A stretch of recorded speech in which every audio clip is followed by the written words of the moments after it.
So, been sitting here, bored out of my mind, going through withdrawals over my 700. So I decided I'm going to start balancing here. So, I go through, what I'm getting to is I found a problem. And this is nothing but the problem right here. This is not the problem. But anyways, so this is my brand new fan mount hub. Here's the old one.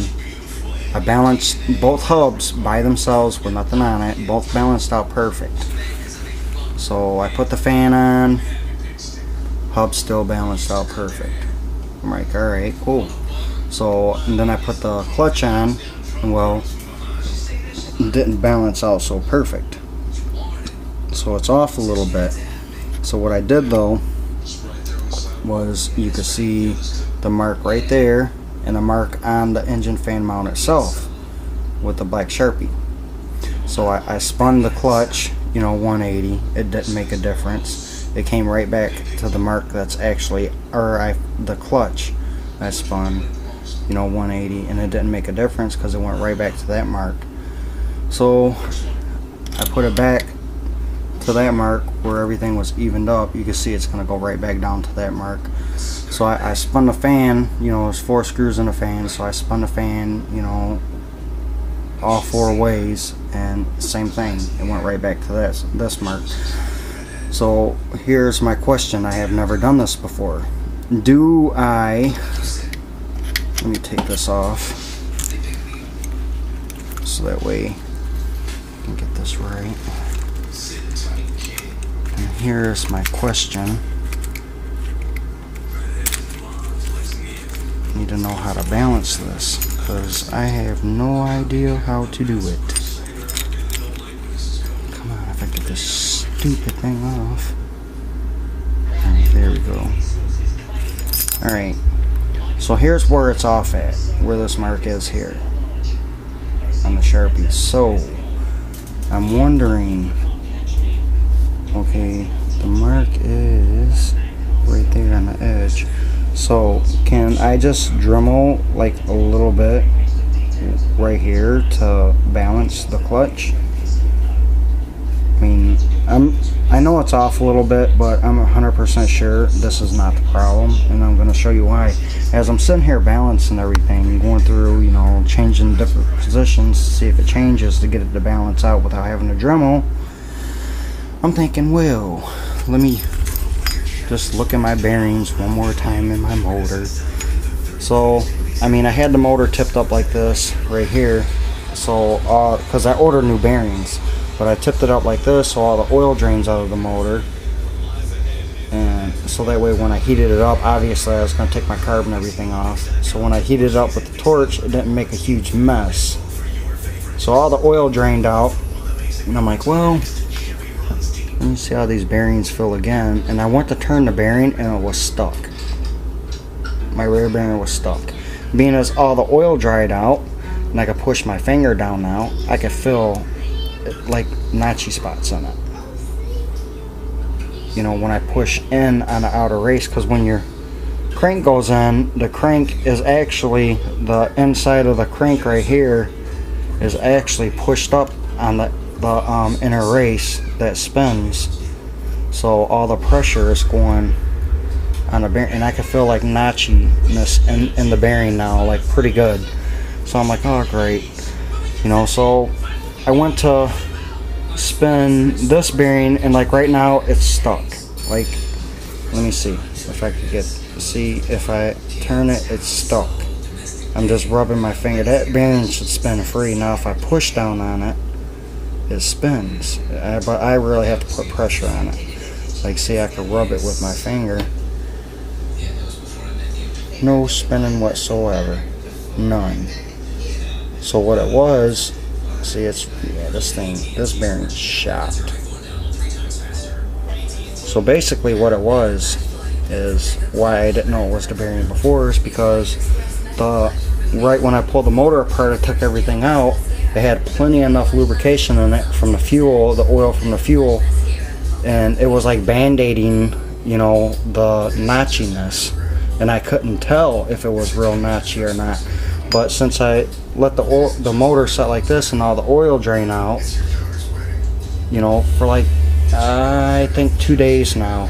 And now I go to turn it and it's like notchy as hell, like this upper bearing is. And it's funny because, you know, I even said in the video that I could grab a hold of the upper frames right here and I could feel the vibration really bad up in the top. So what it was feeling was it was vibrating through everything.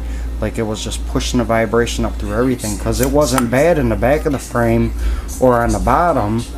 It was more up top, and this front bearing is super notchy, like way more notchier than the rear bearing, but both of them are shot.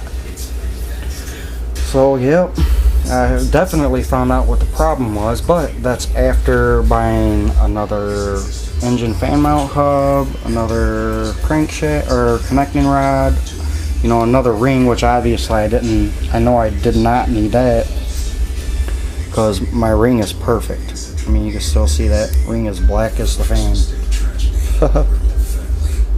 So, and I mean, like, you know, 2 1/4 turns open on both of my needles on this motor, and I was getting vibes so bad that when it unloaded, I could still hear the raspy sound in it. And that's basically, you know, like I just showed, it's from the, oh, and where are them Q-tips at? So I swabbed the inside, and this is like the very inside of the bearing. Like that's from the top bearing when I swabbed it from the inside of the motor. And this one here is from the rear bearing. You know, that's like a rustiest brown.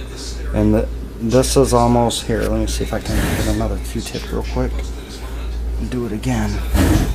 So, alright, so first I'm gonna do the outside. Okay, the outside, I mean, you can see that that's pink. That's pink from fuel. I mean, you can see it. Now watch when I do the actual inside of the race. Like this is the inside of the race of the bearing.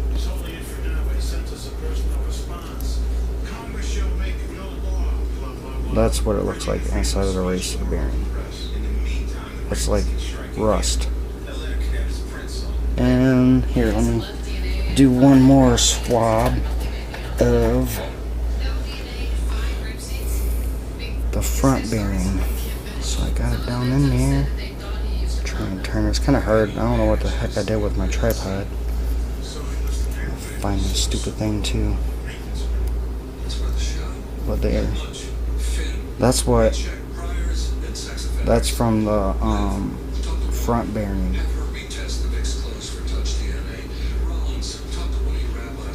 And you can see it's like rust on here too. That's pretty damn dirty.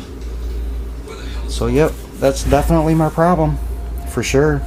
I mean, like I said, you know, the fan and everything, I mean, the clutch is, obviously it's a little bit off balance, but that's not what was causing the vibration. I mean, I'm sure once I get it balanced, you know, it's gonna run a lot smoother, you know, when it's in the air and everything. But that definitely was a problem, the bearings. So I'm glad I ordered bearings, which I hope come tomorrow, because I'm gonna hurry up and put this thing together and beat the hell out of it if it's not 100 degrees out again. But yeah, I bought all this stuff for nothing. Absolutely nothing. The only thing I actually really needed was the clutch, because my old clutch broke. Which kind of makes sense, because the old clutch, the shoe on one side was so bad, I literally just barely pulled on it and it broke off. I mean, that's how weak it was. So the unbalanced clutch could have trashed my bearings from just putting the off-center weight on the bearing, and just trashed it. Or it could have been from the motor setting for so long.